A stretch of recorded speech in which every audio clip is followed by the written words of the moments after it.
አረብ ሀገር ነው ያልኩት። እኔ ልጄ እንደዚህ ብር በቃ ጀመረ አሁኑ ማለት ነው በሽታውን እንትኑ አለ አይደል ልጄ ያቺ ልጄ እንደዚህ ያረገችኝ አትረባም ያልኩት እንደደረሰ ልጄ አፍማሊ በሌ ምናምን ብቻ ጀመረ ወሬውን ጀመረ።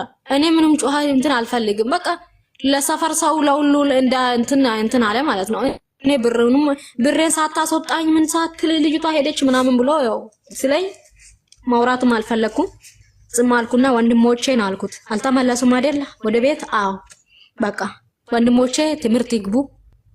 ወድ ነው አይደል ለወድ ብለህ ነው አይደል ሰው ቤት ሰጣሃው ልብስ እችላቸዋለሁ ትምህርት ቤት ይግቡና ይማሩ። እኔ ትምህርት እናቴ ናት ያስተማረችኝ ትምህርት አቋርጭ ያለው እናቴ ከሞተች በኋላ ስለዚህ ምንም ማውራት አልፈልግም። ወንድሞቼ ወደ ቤት ይመለሱ። እነሱ ሲመለሱ ምስኮል አርግልኝና እኔ መልሼ እደውልልሃለሁ የዛ ሰዓት ልካለሁ ብሩን አልኩት። ከዛ አጎቶቼን ሰው ጋር ልላክላችሁ ብሩን ወንድሞቼን እንዲያርጉ ዛሬ አባትሽን ተይው አሉ። አልፈልግም በቃ ሰው አላግዛለኝ። አባቴ ጋር መላክ አልፈለኩትም ብሩን ልጆቹን ሌላ ቦታ አስቀምጦልኝ እንትን እንዲያረጉልኝ ነበር። አሁንም ሰው አጣው ማለት ነው። አይ አሉን። ከዛ አባትሽ ጋር እኛ በኋላ እንደዚህ አረገች ብሎ እንትን ይላሉ። በቃ አንፈልግም አሉን። ሁሉም ሰው ራቀኝ። ብቻ ማን ማረግ ይችላል? እሱ ጋር ነው መደወል ያለብኝ ብሩን እሱ ጋር ነው መላክ ያለብኝ። ልጆቹን ብቻ ወደ ቤት መለሳቸው። ወደ ቤት ሲመለሱ ልጅ እናት እህቴ አሉኝ። አቤት አልኳቸው። ቤቱ እኮ እናታችን ቤት አፍርሰዋል አባቴ እና ቤቱ የለም ቤት አፍርሰዋል አሉኝ። ታዲያ ምን ውስጥ ነው የሚገባው አልኩት። የሆነች እንትኑ ቆርቆሮ እንትን በአንድ ክፍል ወንድም ሰጥቶት እዛ ውስጥ ነው እንትን የሚኖረው። ቤቱ ምን ሆኖ ነው ያፈረሰው? ቤቱ በቃ ያቃዠኛል። ምን ያረገኛል?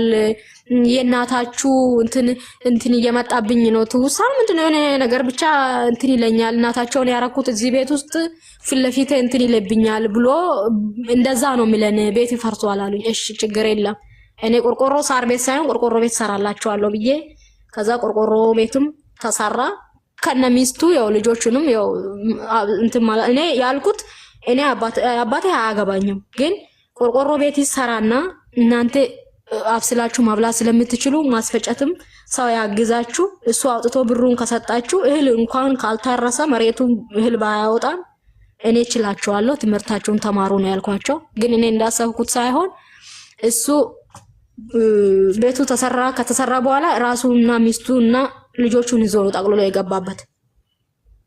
እኔ ያሰራሁት ቆርቆሮ ቤት ማለት ነውና እኔ ያልኩት ምን ላርግሽ አቡ ምን ላርግ ልጆቹን አትረቢም። ፈጣሪ እድሉን ሰጥቶሽ አንቺ ለእናትሽ ልጆች ምደርሽላቸው ያ ሁሉ ያየሽው ስቃይ ያ ሁሉ የእናትሽ ስቃይ የእናትሽ ደም የፈሰሰው የእናትሽ ጥርስ የተነቀለው ረስተሽ ነው አባትሽ ከእንጀራ እናቱ ጋር ለሚኖርበት ቤት ምትሰሪለት? የት ላስቀምጣቸው ልጆቹን? ሰው ሳይኖርሽ እኮ ችግር ነው። ምክንያቱም ያ ልጅም ወንድ ሳደርሽላት ሞታ አንቺ ሳደርሽላት ሞታ አንቺ አሁን ደርሰሽ ለታናናሾችሽ እነሱ ወደ ከተማ ወስደሽ የሆነ ቦታ እያኖርሽ ማስተማር ይገባሽ። ይህን ሰውዬ ድጋሚ አባት ብለሽ ትደውይለታለሽ? እናትሽን ገለው እናትሽን እኮ ጥይት ባይተኩስባትም እኮ አቃጥሎ የደፋት እኮ እሱ ነው። እናትሽ እኮ ካንሰር ያመማት እኮ እሱ ባደረሰባት ስቃይ ነው። እሱን ካገባች ቀን ጀምሮ አንድ ቀን ተደስታ ታውቃለች? እንግዲህ ታሪኩ ሲፈልግ ሁሌ እንዳስለቀሳት ሁሌ እንደደበደባት ጥርሷ እንዳፈሰሳት ደሟ እንዳፈሰሳት ነው። አዎ ግን ሀቡ ሰው ሳይኖርሽ ልጆቹ ሕፃን ናቸው፣ በጣም ልጆች ናቸው። በአመት እንትን ነው የተወላለዱት እና ምን ታረጋለች? ከተማ የቱ ጋር ሰው ስትዩ ሰው አይረዳሽም። ምክንያቱም የሱ የሚያመጣውን ጣጣ ስለሚያውቁ ልጆች ይከሳል። በቃ ያ ሰው እኛ ጋር ያደረሰውን ነገር ስለሚያየው ሰው ሸሸ። እሺ ምን ላረጋለሁ? አቡ ልጆቹን ዝም ብዬ ሰው ቤት ከምተው እዛ ከፍት እየጠበቁ እዚህ ያለው ካምቶ ቢያንስ እዚህ ወደ ቤት የእናትሽ ወገን የእናትሽ አክስቶች የእናትሽ አጎቶች ይሉ ወስደው በቃ ሰውየውን ፈሩት እኮ ልጅ አሁን ነገ በቃ ሁሉም ሰው ፈራ። ምክንያቱም ልጆቼ ናቸው ብሎ ነገ እንትን ብሎ ህግም ደግሞ ለሱ ነው እንጂ እንትን የሚያደርገው ለነዛ አይደለም። አጎቶችን ቢጠይቃቸው ጥሏቸው እኮ ሰው ቤት ጥሏቸው የለ ጉልበታቸውን ብራቸውን የሚፈልገው እነሱ እሱን ሳያናገሩ ካስቀጠራቸው ቦታ ቢወስዱ ለነገሩ ነች ብቻ በቃ እኛ ለልጆቻችን እንኖር እስከ ሰውየው ጋር ከአባትሽ ጋር አታናካክን ነው የሚሉን። ሁሉም በቃ ሞክሬያለሁ እኔ ሀታ የእናቴ ወንድሞች ሁላ ባካችሁ እናንተ እንኳን አላችሁ ወንድሞችን እንዲያርጉልኝ ይኸው እሱ እኮ ጥሏቸዋል እናንተ ከዛ አምጡት ምናምን። እኛ አካባቢያችን አናቅም የትን ነው የምንፈልገው? ሂዱና ገበያ ውስጥ ጠይቁና ሰውን ፈልጉና ልጆቹን ከዛ ቦታ ወደ ራሳችሁ ውሰዱ። ተከትሎ ቢመጣ ሰውየው ጤነኛ አይደለም ሽጉጥ እንትን ብለን እህታችን የገደለብን ሰውየው እኛ አይኑንም ልናይ አንፈልግም። በቃ ምንም እምቢ አሉኝ። ሰው ከጠፋብኝ ምን ላድርገው?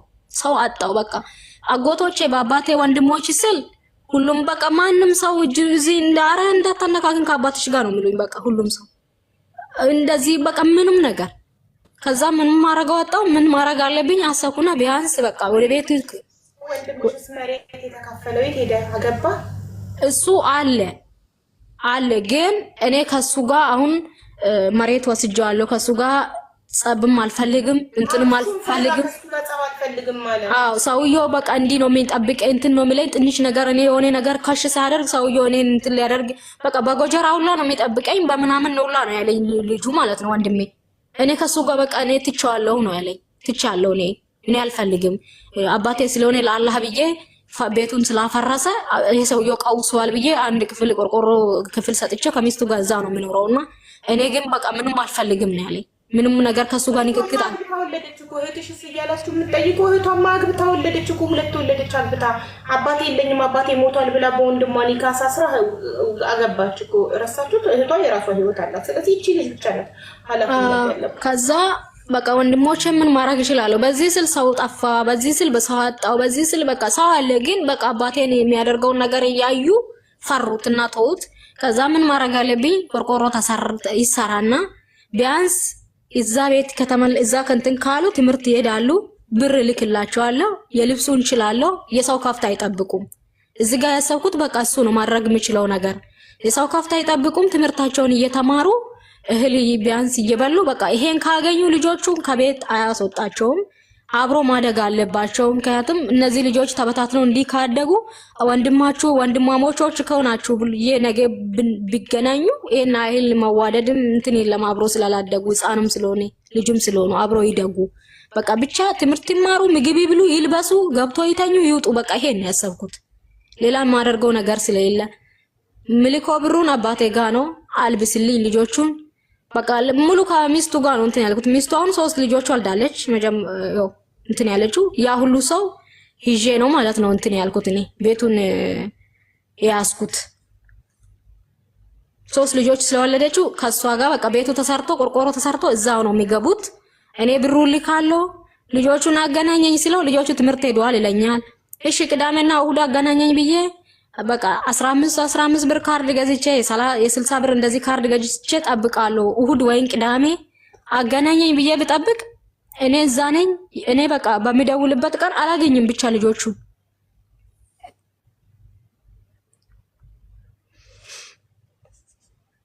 እዛ ሄዳለሁ። ግን ለምን ወንድሞችሽ ስንት ዓመታቸው ነው?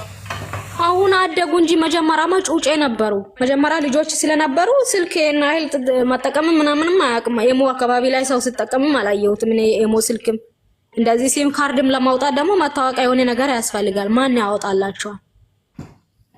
ከባድ እኮ ሆነብኝ። ከዛ በቃ ተውኩት። ልጆቹ ትምህርት ነው ይላል፣ አያገናኘኝም። ደከመኝ። በቃ ብሩን እሱ ጋር ነው የምልከው። ካለበሰው ያልብሰው ብቻ ሰው ስጠይቅ አካባቢ እንዳሉ ነው የሚነግሩኝ። በቃ ዋና አብሮ ማደጋቸውን ነው ያሰብኩት። በቃ እኔ ብር እያለ መቼም ራብ አያድሩም እነዚህ ልጆች። ብር እየላኩላቸው ነውና ምንም ባላረግላቸውም ሰው አጣሁት። በቃ ተውኩት። የሚያለብሰውን ኃይል እኔ ሙሉ ልብስ ግዛላቸው ብዬ ስልክ እሱ ጫማ ይገዛና ሻሚዙን ያስቀራል። የሆነ ነገር ግዛ ብዬ ስልክ የሆነ ነገር ብቻ ያስቀራል። ብቻ ተውኩት። እኔ እንደዚህም እየሆኑ እንኳን አንድ ላይ ይደጉ ብዬ ምግብ እየበሉ ከዛ እንደዛ ሲሉ ልጆቹ ከትምህርት ቤት ሲወጡም ያስወጣቸዋል። ለምን እንደሚያስወጣቸው እኔ አላውቅም። ያስወጣቸዋል ሲወጡ ምናምን አይነግረኝም። እኔ 8 ደረሱ ወይ እንደዚህ በቃ አንዱ አሁን 8 ደረሰ ብዬ ስጠብቅ 5ኛ ክፍል ላይ ልጁ እንዳቋረጠ ነው አሁን ያወቅኩት። አንዱ ጭራሽ ማንበብ ራሱ አይችልም። አሁን ስልክ ልግዛላቸው፣ ስልክ እንዳትገዥላቸው ልጆቹ ይበላሻሉ። እዚህ ቤት እንዲኖሩ ከፈለግሽ ስልክ እንዳትገዥም አለኝ። በቃ እያደጉም ሲመጡ አድርገዋል ልጆቹ። ስልክ ልግዛላቸው ስላው ከዛ እሺ በቃ እኔ ጸብ አልፈልግም። ልጆቹም እንዳይወጡ ስላልፈለኩ ከዛ ቦታ እንዲበተኑ ስላልፈለኩት የአባቴን እዛ ቦታ እንዲያድጉ ስለፈለኩት ዝም አልኩት። አሁን አንዱ ስልክ በቅርብ ገዝቼው ኤሞ ሌላ ሰው ነው የከፈተውና ኤሞ በትክክል በስሙ ትክክል አይደለም ምንድነው የሚለው ይሄ ብዬ ስጠይቀው ልጁ መልስ አይመልስልኝም። ኧረ እባክህ ኤሞ እኮ ይሄ ስሙ እኮ ምንድነው የሆነ ፊደል እንትን ብሏል ስለው ከዛ የሆነ ወንድሜ ሰውን ስጠይቀው ልጁ እኮ ማንበብ አይችልም ኤሞ እንኳን ሰው እኛ ነን የከፈትንለት አሉ። ማንበብ አይችልም መጻፍ አይችልም ስሙን እንኳን መጻፍ አይችልም። አንዱ እኔ ላይ የተወለደ ልጅ ለምንድን ነው ማይችለው? እንጨት ወደ ቤት ከተመለሱ በኋላም ለካ ልጆቹ እንጨት ይፈልጣሉ፣ ውሃ ይቀዳሉ፣ ወፍጮ ቤት ይሄዳሉ። ትምህርት ትኩረት አያረጉም። ትምህርት አይደለም እያስተማራቸው ያለው እና ልጁ በዚህ የተነሳ ትምህርት አልተማረም። አንዱ እኔ ላይ ተወለደ እንደ ሴት ሆኖ ነው ቤቱን ሲያገለግል የቆየው ማለት ነው። ወፍጮ ቤት እየሄደ ውሃ እየቀዳ እንትን እያደረገ ብቻ እንጨት እየሰበሩ በቃ እኔ ምን ማድረግ እችላለሁ? ዝም ነው ያልኩት። ስለዚህ ልፋትሽ ከንቱ ሆነ። አንቺ ያ ሁሉ ብር ስትልኪለት የነበረው እሱ ወንድሞችሽን ሊያስተምር ነበር። ደጋግመሽ አመንሽው፣ ደጋግሞ ከዳሽ። ከዛ አዎ በዛ አሁን ግን ስንት አለሽ? እሱ ጋር አሁን አለሽ ገንዘብ? አሁን እኔ ገንዘብ እሱ ጋር የለኝም። እኔ ከዛ በአጎቴ ሰው ነጣሁት። በቃ አጎቴ ልጅ የሆነ ሰው አስተዋወቀኝና በቃ ትዳር መያዝ አለብሽ አንቺም እስከመቼ ነው ምናምን አለኝ። አይ እባክህ እኔ አልፈልግም፣ አባቴን ሳይ ስላደኩት እኔ አልፈልግም ምናምን ስለው በቃ እስከመቼ ነው አንቺ ሰው ያስፈልግሻል ምናምን ብሎ ብቻ ሰው ምልሽ አባብሎ ምንም ብሎ ብቻ ምንም ክፉ የሆነ ነገር አይደለም። ኒካህ አሰርኩት። ኒካህ ስታሰር ያው እንዳሳደገ ነገር እንትን እንዳደረገ ነገር ሽማግሌም የተቀበለ አባቴ ነው። እሱ ነው ኒካሁም ያደረገው። እኔ ብሩን እሱ ጋር ላኩትም። ከዛ ባለቤቴ መሬት ነበረው በእኔና በሱ ስም አድርገን እዛ ላይ ሰራው ማለት ነው። እኔ የእንትኑ ላይ ቤቱ ተሰራ። አው ዋና ነገር አንቺ ጋር የገባው ልጆቹ ያ አልተማረም። ሁለቱ ናቸው። ሁለቱ አሁን ባለፈው ልጁ 8ኛ ደርሷል ብዬ 3ኛ ላይ ተወለደ። እኔ ላይ ተወለደ ጭራሽ አልተማረም። 8ኛ ደርሷል ብዬ ስጠብቅ 5ኛ ላይ እንዳቋረጠ ሲነገረኝ አበርኩትና ጮኩት።